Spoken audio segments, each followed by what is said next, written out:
Kaya sa mga nakikipagsabwatan upang kunin ang pondo ng bayan at nakawin ang kinabukasan ng ating mga mamamayan, mahiya naman kayo sa inyong kapwa Pilipino.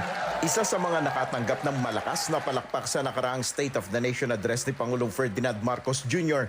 ang kanyang banta sa mga responsable sa palpak at maanumalyang flood control projects. It started in last December. Nung umiikot ako dahil nga sunod-sunod yung bagyo at nakikita natin kung talagang napakabigat ng ulan. Nung nangyari na naman itong bagyo ngayon, pagpunta ko, nakita ko hindi nagagawa. Akala ko ba meron tayong linagay dito? Hindi pa naumpisa, whatever. The usual excuses. They know who they are.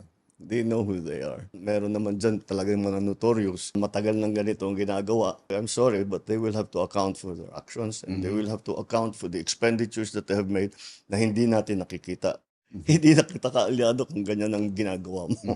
Ayaw na kitang kaalyado. We already have some names that are coming up that will be, first of all, corporations that mga contractor na talagang kitang-kita na hindi magandang trabaho nila. So, we will put them on a blacklist. Hindi na sila pwedeng magkontrata sa gobyerno. Number two, lahat ito, yun na nga, kakasuhan natin.